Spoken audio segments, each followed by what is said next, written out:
Bangladesh cricket বোর্ডের নতুন committee প্রথম দিনেই বেশ কিছু গুরুত্বপূর্ণ সিদ্ধান্ত নিয়েছে।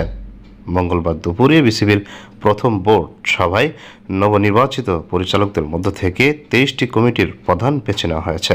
সন্ধ্যায় স্থানীয় একটি হোটেলে আয়োজিত একটি অনুষ্ঠানে গণমাধ্যমের সঙ্গে আলাপকালে স্কুল কলেজের পাশাপাশি মাদ্রাসাতেও ক্রিকেট ছড়িয়ে দেওয়ার কথা বলেছেন বিসিবি সভাপতি আমিনুল ইসলাম বুলবুল। বিসিবি সভাপতি বলেন, মাদ্রাসায় লাখ লাখ ছাত্র আছে, সেখান থেকে যদি কিছু ক্রিকেটার আসে সেই ব্যবস্থা করছে। কোন ফরম্যাটে মাদ্রাসা ছাত্রদের নিয়ে টুর্নামেন্ট হবে সে ধারণাও দেন তিনি। আমিনুল ইসলাম বুলবুল বলেন, এখনও বিস্তারিত আলোচনা হয়নি, তবে আমরা যেহেতু পরিকল্পনা করেছি অবশ্যই বাস্তবায়নের চেষ্টা করব।